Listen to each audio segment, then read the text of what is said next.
आपका hello guys, स्वागत है आपका इस वीडियो में। ये विष्णु भगवान की कथा है। देखिए इस प्रकार है। विष्णु भगवान का व्रत इस तरह से किया जाता है मंदिर में। इसमें पूरी कथा है। इसमें बृहस्पतिवार को जी को स्त्री व्रत पुरुष व्रत करके उसको चाहिए कि उसके दिन एक ही समय भोजन करें। भोजन पीले चने की दाल करें, दाल का ही करें, परंतु नमक नहीं खाएं और पीले वस्त्र पहने और फलों का प्रयोग कर पीले चंदन से पूजन करें। इस व्रत को जो करने से मन की इच्छाएं पूर्ण होती हैं और बृहस्पति महाराज प्रसन्न होते हैं, धन धान्य विद्या व मनवांछित फल प्राप्त करते हैं। इस व्रत को केले के पूजन करना चाहिए। कथा पूजा के समय तन क्रम वचन से शुद्ध होकर जो इच्छा को बृहस्पति देव से प्रार्थना करनी चाहिए। बृहस्पति देव की कथा इस प्रकार है। भारत में एक राजा राज करता था। बूढ़ा पर्दा ही पैता पीता वह नृत्य गरीबों और ब्राह्मण की सहायता करता। सब बातें उसकी रानी को अच्छी न लगती थी, न गरीबों को दान देती, भगवान का पूजन करती थी।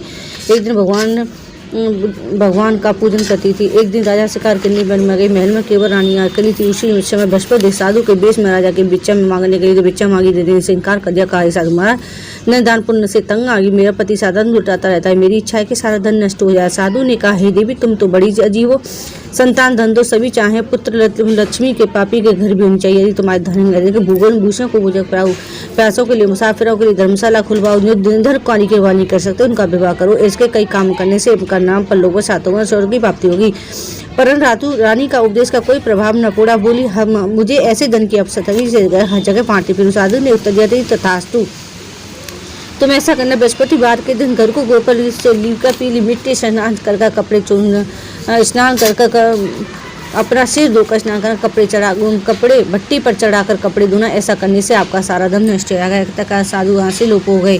जैसे कह साधु कर कहकर वे आता राही ने वैसा ही अच्छा बृहस्पति भी देखो समस्त भोजन के शासक दुखी रहने लगा। तब वह राजा रानी से कहने लगा कि तुम यहाँ पर रोज दोस्त को जाता हूँ, क्योंकि हम मुझे सभी जानते हैं एक कार्य भी नहीं कर सकता है। चोर बेदी बराबर। ऐसा कहकर राजा प्रदेश में चला गया। वहाँ जाकर लकड़ी काट कर प्रदेश में चला गया। जंगल में लकड़ी काट कर शहर में बेचने गया। एक दिन दुखी होकर जंगल में एक पेड़ के नीचे आंसू हुआ जमा कर बैठ गया। वह दाहा को याद करके बेहोनी होने लगा। बृहस्पतिवार का एक आदमी उसने देखा कि दिन बाद वन में एक साधु प्रकट हुआ। वो साधु वैसे में लकड़हारी के सामने आकर जो बोले, तुम चिता में मग्न बैठे हो। दोनों हाथ जोड़कर प्रणाम किया। उत्तर दिया, आप सब कुछ जानते हो, मैं क्या कहूँगा। रोने लगा और साधु को अपनी आत्मकथा सुनाई। तुम्हारी ने वीर भगवान का निरादर किया है, जिसके कारण रुष्ट होकर तुम्हारी दशा हुई है। तुम किसी प्रकार की चिंता को दूर कर मेरे कहने पर चलो, तुम्हारे सब कष्ट दूर हो जाएंगे। तुम बृहस्पतिवार के पाठ करो। 5 रुपए के चने, मुनक्के मका, शुद्ध जल को लीटर में शक्कर मिलाकर कथा के पश्चात अपने सारे प्रेमियों और सुनने वाले को प्रसाद बांटकर ग्रहण करो। कथा के पश्चात भगवान तवैशम मनोकाम साधु के ऐसे वचन सुनकर लकड़ा बोला, प्रभु, मुझे लकड़ी बेचकर इतना पैसा नहीं मिलता जिससे भोजन के उपरांत मैं कुछ कहूँ। रानी, मैंने अपनी रानी को रात्रि में व्याकुल देखा। इस वक्त मेरे पास कुछ भी धन है जिसको कोई खोज मंगा सकूं। समस्त जनता मेरे यहाँ भोजन करने आए। जो आगे को न मानेगा उसी फांसी की सजा दी जाएगी। राजा की आज्ञा अनुसार शहर के सभी लोग भोजन करने लकड़ा देर से पहुंचा, इसलिए राजा उसको साथ लिवा लेकर भोजन करा रहे थे। रानी की दृष्टि गुड्डी पर पड़ी। उसको वहाँ हार लटका हुआ था, वहाँ दिखाई नहीं दिया। रानी ने मेरा हार इसी मंदिर से चुरा लिया। उसी में पुलिस को बुलाकर जेल खाने में डलवा दिया। ऐसे जेल खाने में पड़ गया तो बहुत ही दुखी विचार करने लगे, कौन से दुख प्राप्त हुआ है। तभी बृहस्पति साधु को प्रकट में करने के लिए बर्द कर दिया है। वह उसे हार कुंती पर लगा, बुलाकर क्षमा मांगी, सुंदर आभूषण देकर उसे विदा किया तथा बृहस्पति की आज्ञा के अनुसार लकड़हारा पर नगर को चल दिया। राजा जब अपने नगर के निकट पहुंचा, बड़ा ही आश्चर्य हुआ। नगर में पहले से अधिक बाग तालाब हुए, बहुत सी धर्मशाला आदि बन गई हैं। राजा ने पूछा, यह किसका बाग धर्मशाला है। तब नगर के सब लोग कहने, रानी और बांदी के हैं। तो और राजा को गुस्सा आया, आश्चर्य भी आया। तब राजा ने यह खबर सुनी कि राजा आ रहे हैं। तो बांदी से कहा, देखो राजा हमको बुरी हाथ में छोड़ गए, हमारी ऐसी हालत देखकर लौट आए। दरवाजे पर खड़ी हो जा। आ गया सदासी दरवाजे पर खड़ी। साथ आए तो 7 रिवार आई और कहा, है सब व्रत के प्रभाव से प्राप्त हुआ है। तो राजा ने निश्चय किया कि 7 रोज बातों सब बृहस्पति की पूजा करने में तो रोजाना में दिन में 3 बार कहानी क्या करूंगा, व्रत क्या करूंगा। हर समय राजा के दुपट्टे में चने की दाल बंधी रहती। एक रोज राजा ने विचार किया, चलो अपनी बहन के वहाँ मैं मार्ग में से कहते मुर्गे को लिए जा रहे थे। उन्हें रोककर कहने लगा, भैया मेरे पिता की दिशा सुन लो। और हमारा तो आदमी मरा है, इसकी कथा की पड़ी। कुछ बोले हम तुम्हारी कथा सुनेंगे। जब दादा ने दाल निकाली और कथा आदि उधर मुद्दा हिलने लगा। कथा समाप्त हुई तो राम मुद्दा उखड़ा हुआ।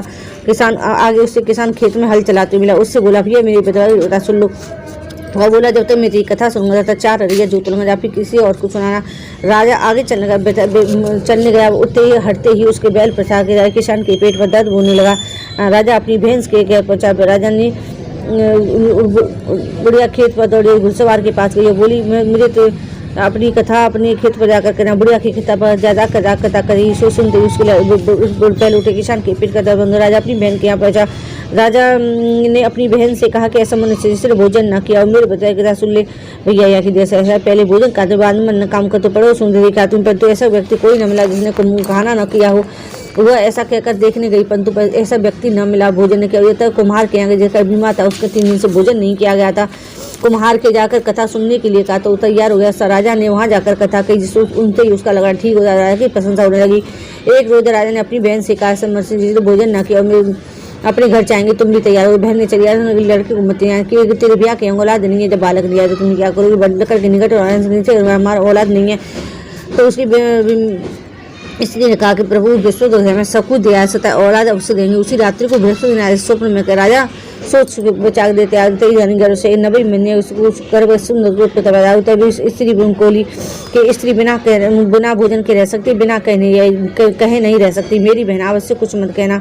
सुनकर हाँ कर दिया। तब कहा कि घोड़ा कराएंगे गजा कराएं। राजा की बहन बोली भाभी भी मैं इस प्रकार न कहती, मैं ऐसे ही बृहस्पति देव की पूजा करते हैं, इसमें करते हैं सुनते हैं भगवान की मनोकामना पूरी करते। सद्भावना भगवान जी का पूजन सच्चे हृदय से मन करते बोलना चाहिए। बोल विष्णु भगवान की।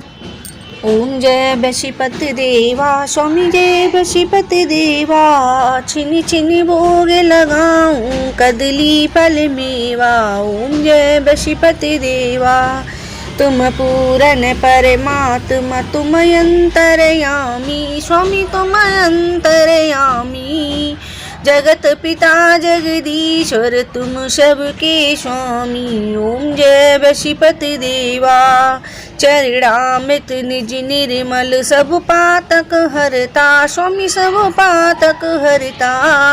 सकल मनोरथ दायकी कृपा करो भरता। ओम जय बशीपति देवा तन मन धन अर्पण कर जो जन शरण पड़े, स्वामी जो जन शरण पड़े। प्रभु पे कटे तभी हो कर आकर द्वार खड़े। ओम जय बशीपति देवा दीन दयाल दयानिधि भक्त नहितकारी, स्वामी भक्त नहितकारी। पाप दोष सब हरता बहुवंदन हारी। ओम जय बशीपति देवा सकल मनोरथ दायक सबु संशय सारी, स्वामी सबु संशय हारी। विषय विकारी मिटाओ संतन सुखकारी। ओम जय बशीपति देवा जय बशीपति देवा स्वामी जय बशीपति देवा। छिनी छिनी भोग लगाऊं कदली फल मेवा। ओम जय बशीपति देवा जय गणेश देवा। माता की पार्वती पिता महादेवा। 5 चढ़े फूल चढ़े और चढ़े मेवा, लड्डू का भोग लागे संत घर से।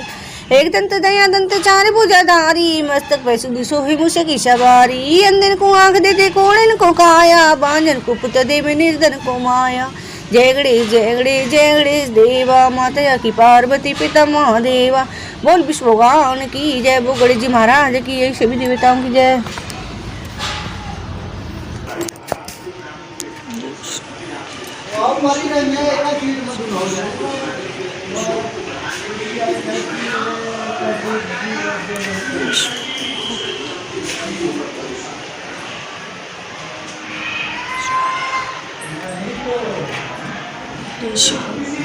जय